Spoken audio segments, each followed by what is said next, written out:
Bismillahirrahmanirrahim. Sama-sama saya dan kita semua cintai pewaris daripada Kiai Abdur Rahim Syazili, yaitu Gus Rafi dan Gus Ibrahim dan saudara-saudari beliau. Semoga Allah kuatkan perjuangan beliau, Allah tambah besarkan majlis beliau, Allah istiqamahkan kita dan beliau di jalan Nabi Muhammad SAW. Dan begitu juga para habaib yang mohon maaf saya tidak dapat sebutkan satu persatu, tapi saya lihat ada salah satu pembina Al-Habib Abdurrahman Barakbah, ya. Semoga Allah kuatkan beliau di jalan kakeknya Sayyidina Muhammad SAW, ya. Dan para kiai, para muallim, para guru di majelis ini majelis harum sekali. Saya seakan-akan dibawa ke majelisnya Abah Guru Sekumpul. Syahdu, lembut, tidak kelusak-kelusuk, ya. Semoga ini dipertahankan terus, ya. Karena menyebut nama baginda mesti dengan adab yang juga mulia, karena beliau sangatlah mulia. Meskipun kita bisa buat majelis malam ini, saudara-saudara kita di Palestina sungguhlah sangat sedih mereka. Kita kirimkan doa Al-Fatihah dan sedekah bantuan, semoga Allah menguatkan mereka yang masih hidup dan berjuang, dan Allah terima yang sudah gugur menjadi syuhada fi sabilillah. Al-Fatihah. A'udzubillahi minasyaitonir rajim. Bismillah. Shiratal ladzina an'amta 'alaihim waladdallin. Amin.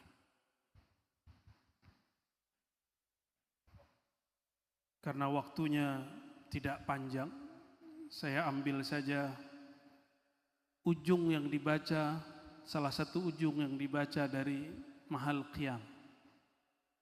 Salah satunya adalah hadir di depan kita. Bahkan tidak perlu hadir di depan. Tubuh ini, nyawa ini dari nurnya, Nur Muhammad sallallahu alaihi wasallam. Terasa tidak terasa dia hadir bersama kita. Terdengar tidak terdengar jawabannya, dia selalu menjawab salam kita. Allahumma salli wa sallim wa barik alaihi. Asyraqal badru alaina. Sungguh telah terbit, asyraqa. Sungguh telah terbit. Apakah yang terbit? Al-Badru, sang purnama. Inilah salah satu nama baginda Nabi Muhammad SAW. Beliaulah sang purnama sejati. Kalau purnama yang ada sekarang di langit itu hanya mencapai purnamanya di malam 14. Tapi sang Nabi Muhammad SAW, beliau adalah Al-Badrut Tam, sang purnama yang tidak pernah berkurang cahayanya. Dari awal bahkan sebelum lahir dalam nama Muhammad bin Abdullah, beliau sudah menjadi Al-Badrut Tam, yang mana Sayyidina Adam bertawassul dengan namanya. Sayyidina Adam sah pernikahannya, Sayyidina Adam diampuni semua dosanya karena bersolawat kepada baginda Nabi Muhammad sallallahu alaihi wasallam. Bapak Ibu, sadar gak? Mahar Sayyidina Adam menikahi Sayyidatuna Hawa itu bersolawat. Baru sah mereka melakukan hubungan suami istri, barulah hamil Sayyidah Hawa. Siti Hawa hamil, boleh dipegang, boleh disentuh. Itu berkat solawat kepada baginda Nabi Muhammad sallallahu alaihi wasallam. Maka di darah kita, di daging kita, di tulang kita, di sumsum kita mengalir nur Sayyidina Muhammad sallallahu alaihi wasallam. Maka beliaulah yang bernama Al-Ab Al-A'zam, ayahanda agung, Abul Alamin, ayahanda alam semesta. Namun ada yang khassah. Yang khassah ini dua. Pertama, ahlu baitihi nasaban, ahlu baitnya secara nasab. Coba cari nasab kita semua. Kalau bukan nasab yang terhubung kepada baginda sallallahu alaihi wasallam, pasti terputus di tengah jalan. Betul enggak? Tapi beliau para habaib yang sekarang difitnah oleh sebagian orang, nasabnya bahkan bersambung dan tertulis sampai hari ini, sambung kepada Sayyidina Adam alaihissalam. Makanya tadi yang dibaca, ya Rasulullah, terus coba tadi, ya Rasulullah, salamun alaik ya Rafi'a syan, ya Rafi'a syan, ya Rafi'a syani wad daraji. Lanjut, bihim ahlu baitil mustafa tuhuri hum amanul ard, hum amanul ard, hum amanul ard, dhifat dhakirin. Nah itu kalimatnya, hum amanul ard faddakhiri. Mereka lah ahlu bait. Selama masih ada ahlu bait di alam ini, amanul ard, bumi ini aman dari kiamat. Maka selama masih ada ahlu bait an-Nabi sallallahu alaihi wasallam, Allah jaga negeri kita.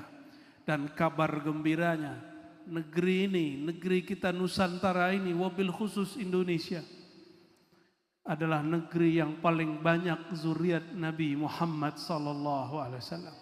Maka kita katakan, syukran lakum ya sayyidana ya Rasulullah, syukran lakum ya zurriyata sayyidina Muhammad sallallahu alaihi wasallam. Terima kasih wahai baginda, terima kasih wahai zuriat baginda Nabi Muhammad sallallahu alaihi wasallam. Maka kami berharap jangan ikut-ikutan obrolan tentang nasab baginda hari ini. Sepakat? Ada orang menolak, ada orang menerima. As-sukut aula, diam saja. Kenapa? Kita menerima nasab, baik nasab yang dulu melalui Wali Songo, adapun begitu juga nasab yang belakangan dari Hadramaut yang sekarang memenuhi negeri kita. Kita cinta kepada semua mereka. Inna nuhibbukum ya zurriyatal Mustafa. Asyraqal badru alaina wakhtafa badrut tamami. Kalau terbit bulan purnama, masih muncul enggak bintang-bintang? Bintang-bintang semuanya hilang. Kalau sudah terbit bulan purnama, maka pewaris-pewaris baginda Nabi Muhammad SAW semuanya mengambil dari nur badrit tamam. Tidak ada orang yang tamam, tidak ada orang yang sempurna. Bahkan zuriat beliau tidak ada yang sempurna, apalagi pewaris-pewaris beliau. Yang sempurna hanyalah beliau Sayyidina Muhammad sallallahu alaihi wasallam. Jadi saya suka sekali ketika tadi Gus Rofi suka minta maaf, padahal nggak ada salah apa-apa ya. Allah bertajalli melalui kolbunya dengan nama Allah Al-Afu, Allah yang maha pemaaf, yang maha memberi maaf. Dan hambanya ketika mendapatkan nur itu akan suka minta maaf. Allah marhamna bi'afwika ya Rabbana ya Afu ya Karim. Misla husnihi ma ra'ayna. Seperti seindah wajahnya, seindah dirinya, seindah nurnya, ma ra'ayna, kita tidak pernah melihatnya. Ra'a beda dengan nazara. Ra'a itu bisa dengan basar, bisa dengan basirah. basirah, mata hati. Maka hadis ini, kalimat ini bukan hadis ini. Ini mengambil dari hadis Nabi SAW. Man ra'ani fil manam fasayarani yaqazah. Siapa yang melihat aku di dalam mimpi, dia akan melihat aku dalam keadaan jaga. Hadis itu ada di kitab Syama'il. Hadis itu juga dinukil di dalam Syama'il yang ditulis oleh Al-Imam Yusuf Nabahani. Siapa yang melihat aku dalam mimpi. Tidak ada orang mimpi baginda kecuali karena saking cintanya kepada beliau Sayyidina Muhammad sallallahu alaihi wasallam. Orang kalau sudah cinta, alam bawah sadarnya menguasai alam sadarnya. Di saat itu dia melihat yang tidak dilihat oleh orang yang sadar. Maka sebenarnya melihat dalam keadaan sadar itu sebenarnya dia seperti mimpi, tapi dia bukan mimpi. Kenapa? Kolbu orang yang cinta Nabi Muhammad SAW lebih tenang daripada orang yang tidurnya nyenyak.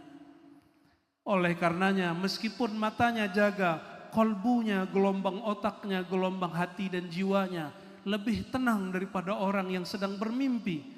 Maka dia akan diizinkan Allah melihat mimpinya dan mimpi orang yang bersamanya. Itulah rahasia kenapa ada wali diizinkan Allah tahu isi mimpi orang lain.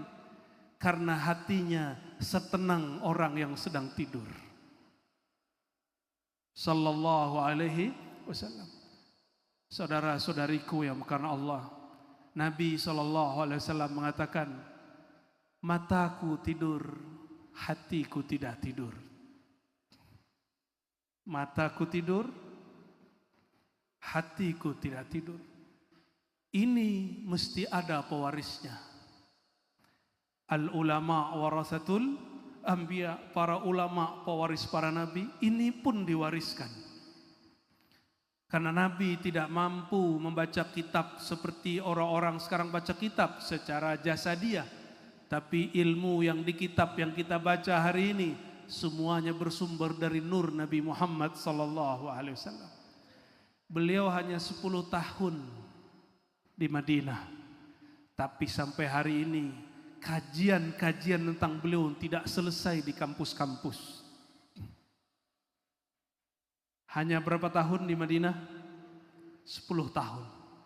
Dan tidak ada orang yang sanggup menceritakan tentang hakikat Nabi Muhammad SAW sampai hari ini secara tuntas. Nggak ada yang sanggup.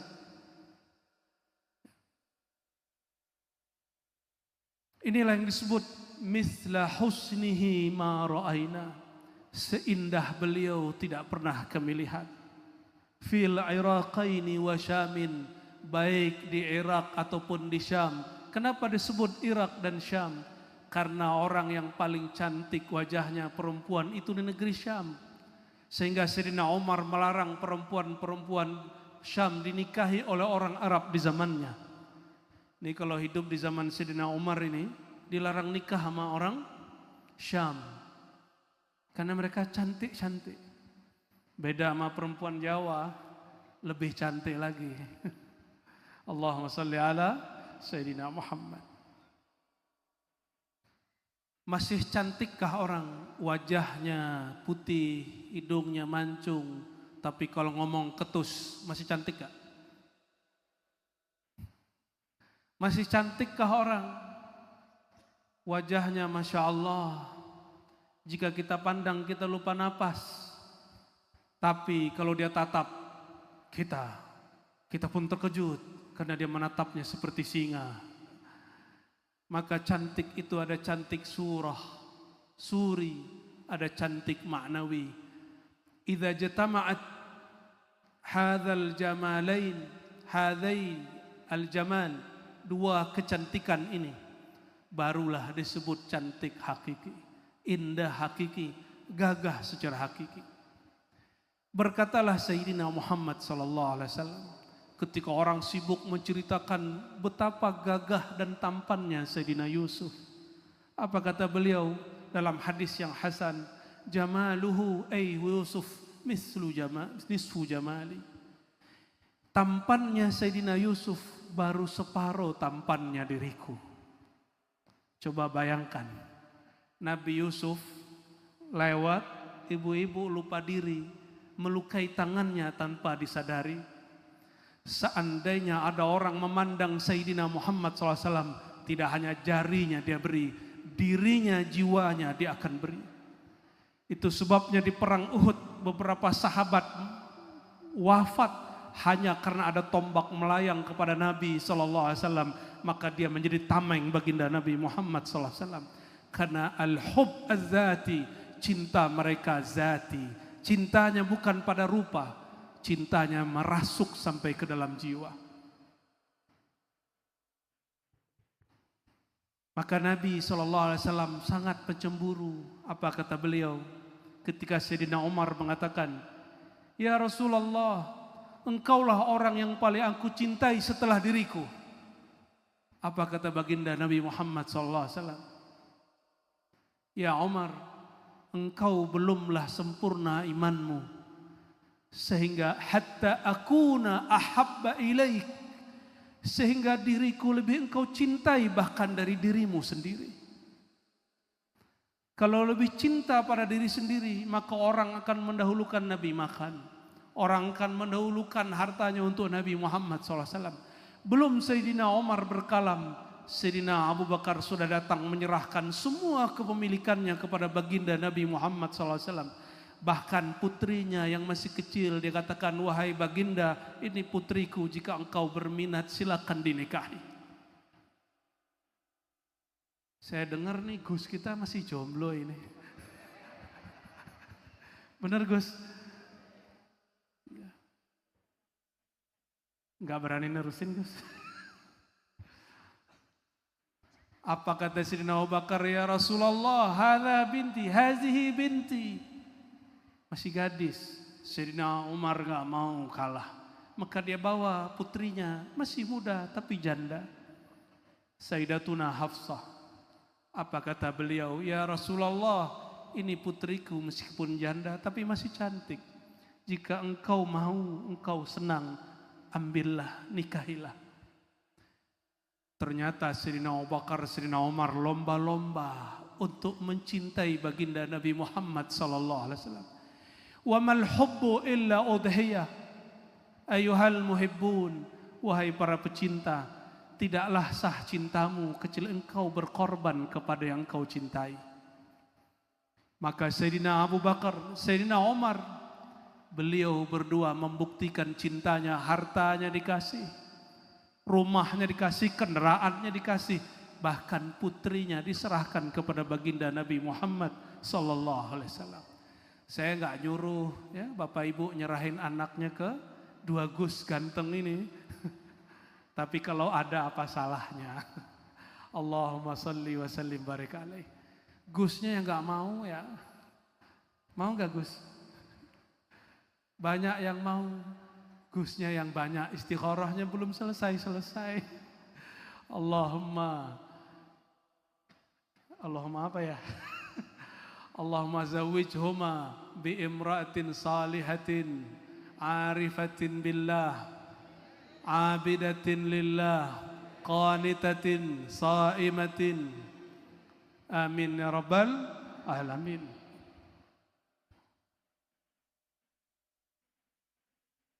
Bayangkan melihat wajah Sayyidina Yusuf, itu ibu-ibu tidak terasa tersakiti ketika dia melukai tangannya. Maka wallahi aqul lakum, saya sampaikan, siapa saja yang cinta kepada baginda Nabi Muhammad SAW, maka dia tidak akan takut disakiti siapapun ketika cintanya telah merasuk ke dalam jiwa dan kolbu dan ruhnya. Idza tasala ruhuhu bi ruhihi sallallahu alaihi wasallam, apabila ruhnya sudah menatap kepada ruh baginda Nabi Muhammad sallallahu alaihi wasallam, maka tiada lagi yang dia takuti kecuali hanya Allah Subhanahu wa taala. Fastawa indahu al-madhu wasyatam, maka bagi dia akan sama orang yang memuji ataupun orang yang mencaci. Bagi dia cuma satu, ridha Allah wa syafa'atu Rasulillah sallallahu alaihi wasallam. Ridha Allah dan cinta baginda Nabi Muhammad sallallahu alaihi wasallam. Namun lihatlah cintanya Nabi kepada Sayyidina Utsman, Sayyidina Ali. Jika Sayyidina Utsman beliau masih jomblo, maka putrinya Rasulullah SAW dihadiahkan kepada Sayyidina Utsman. Meninggal salah satu putrinya, dinikahkan lagi dengan Sayyidina Utsman kedua kalinya. Meninggal lagi, apa kata baginda? Ya Utsman, wahai Utsman, seandainya masih ada lagi putriku yang belum menikah, aku akan nikahkan dengan engkau. Dan semua putri Nabi adalah nur, li'annaha bintun nur. Semua putri Nabi, putra Nabi adalah nur, karena ayahandanya adalah nur. Nur Sayyidina Muhammad SAW. Maka bernamalah Sayyidina Utsman Dzun Nurain, yang punya dua nur. Sallallahu alaihi wasallam. Lain lagi dengan Sayyidina Ali. Sayyidina Ali hanya menikahi satu putri Nabi Muhammad SAW. Tapi putrinya ini makomnya lebih tinggi dari Sayyidina Ali. Maka semua anak Sayyidina Ali bukan bin Ali, lakin bin Fatimah. Semua antum lihat habaib zuriat Nabi dan para kiai yang bersambung nasabnya ke Wali Songo. Mereka zuriat Nabi Muhammad SAW. Mereka itu ke atasnya bukan bin Ali, tapi bin Fatimah radhiyallahu taala anha wa alaiha salam. Kenapa? Sidi Ahmad Tijani dalam Al-Faid Ar-Rahmani mengatakan, li'annaha, karena Sayyidah Fatimah beliaulah yang menduduki maqam Al-Qutbaniyah Al-Kubra Al-Uzma, karena poros kewalian semuanya keluar dari rahimnya radhiyallahu taala anha. Akhir umat ini walinya ditutup dengan Imam Mahdi. Apa kata Sayyidina Muhammad SAW? Al-Mahdi minni. Tapi tidak begitu cukup. Karena kalau minni, semua alam dari beliau, semua kita dari beliau. Semua kita bisa jadi Imam Mahdi? Tidak. Beliau khususkan, takhsiskan min waladi Fatimah. Maka min yang biasanya litab'id, haza min litakhsis. Min yang biasanya untuk menunjukkan sebagian, tapi ini spesial. Min di sini berarti kekhususan. Al-Mahdi dari keturunanku, bukan keturunan secara umum, karena wali Allah walaupun bukan ahlu bait itu juga keturunan nurnya Nabi, ruhnya Nabi, bukan. Tapi keturunan nasabi, ruhi, dua-duanya mesti zuriat Sayyidah Fatimah. Itulah salah satu fitnatud dajjal di akhir zaman dan sekarang telah mulai merebak. Zuriat Sayyidah Fatimah mulai difitnah. Mulai difitnah, mulai orang gak percaya zuriat Nabi Muhammad SAW melalui jalur Fatimah. Ada yang ngomong gini, masa semua nasab kepada ayahnya? Kok itu para habaib kepada ibunda Fatimah? Cemburu mereka, ya? Gak boleh cemburu. Karena kita tidak bisa memilih kita lahir sebagai apa. Suka-suka Allah Subhanahu wa ta'ala. Wah, ini panjang kalau dijelaskan. Kita lanjut lagi, sedikit lagi. Rabbi faj'al mujtama'na ghayatuhu husnal khitami. Ya Allah. Maka orang yang baca mahal qiyam yang ini, dia terus istiqomah baca. Insya Allah. Tapi insya Allah ini pasti dia husnul khatimah. Maka orang yang suka mahal qiyam dan dia baca bagian ini, faj'al Rabbi faj'al mujtama'na ghayatuhu husnul khitami, kataballahu lahu ayuhal ahibba husnul khitam. Maka orang yang suka membaca ini dan dia hadirkan hati saat membaca ini, berdoa meminta kepada Allah, Allah akan tutup hidupnya dengan husnul khatimah. Wa atina ma qad sa'alna min atayakal jisami. Ya Allah, permohonan kami tolong Engkau tunaikan. Bagian terakhir, 2 bait terakhir ini inti kajian malam ini. Saya akan ringkas seringkas-ringkasnya. Wa akrimil arwaha minna bilika khairil anami. Inilah inti dari bacaan mahallul qiyam. Maka baca mahal qiyam jangan main-main. Orang yang diizinkan Allah, ini yang kita minta. Kita minta wa'atina ma qad sa'alna, ya Allah, permohonan kami tolong dijawab. Apa permohonan kami? Akrimil arwaha minna bilika khairil anami. Ya Allah, akrim. Apa mana akrim? Bukan muliakan. Itu terjemahan biasa, terjemahan anak pesantren. Akrim dari kata akrama yukrimu ikraman. Karam berarti kemurahan. Kalau sekedar mulia bisa azim, bisa ihtarim, ahrim. Tapi kalau akrim, ya Allah, dengan karammu, dengan kemuliaanmu, dengan judmu. Bukan karena salawat kami, ya Allah. Salawat kami belum khusyuk. Bukan karena ziarah kami, ya Allah. Ziarah kami belum syahdu. Bukan karena tahajud kami. Belum tentu juga bukan karena hadirnya kami di majelis ini, ya Allah. Kenapa ada kami yang masih lalai hatinya? Tapi akrim dengan kemurahan Engkau, ya Allah.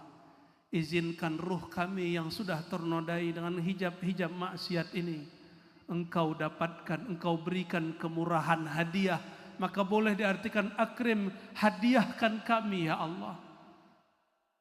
Lika, ketemu ruh ini dengan roh makhluk paling mulia, Sayyidina Muhammad sallallahu alaihi wasallam. Maka orang rajin baca ini dihadirkan rasa ruhnya, bertemu ruh baginda. Satu saat ketika dia tidak lagi ingat doa ini, Allah akan hantarkan ruhnya bertemu ruh Sayyidina Muhammad sallallahu alaihi wasallam. Itulah yang kami alami. Itulah yang dialami ayahanda beliau Gus berdua ini. Ketika lupa minta mimpi, dikasih mimpi ketemu baginda Nabi Muhammad SAW. Sehingga mimpinya dia tidak mengatakan ini berkat aku salawat, tidak. Tapi karena kemurahan Allah Al-Karim. Karena kemurahan Allah yang maha pemurah. Wa ablighil mukhtar anna min salatin wa salamin. Maka dibagi, dipisah antara akrim, muliakan ruh kami untuk bertemu, dengan abligh, sampaikan salawat dan salam. Artinya apa? Ya Allah, seandainya Engkau belum bermurah memberikan kemurahan itu kepada kami, tetap saja ya Allah, sampaikan salawat salam kami kepada baginda. Maka kita salawat bukan karena ingin ketemu Nabi, tapi karena Allah memberitakan kita salawat kepada sang Nabi. Kita salawat bukan supaya bisnis kita lancar. Kita salawat bukan supaya urusan kita selesai, pangkat kita naik, jabatan kita panjang. Bukan. Itu salawat belum tulus. Salawat az-zati, salawat an-nuri, salawat al-qalbiyah, salawat ar-ruhiyah, salawat cinta tidak bersyarat. Itulah salawatnya Sayyidina Abu Bakar As-Siddiq, salawatnya Sayyidina Umar, salawatnya Sayyidina Uthman, salawatnya Sayyidina Ali, salawatnya para wali. Semoga Allah SWT memberkahi majlis ini, memberkahi muassis pendiri majlis ini, para pembina majlis ini, para habaib, para kiai, wabil khusus zuriat-zuriat beliau, dan semua yang hadirin hadirat malam ini. Al-Fatihah. Bismillahirrahmanirrahim.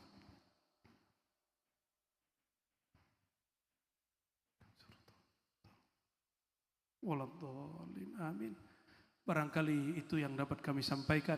Semoga Allah ridha, Nabi Muhammad SAW memberi syafaat kepada kita.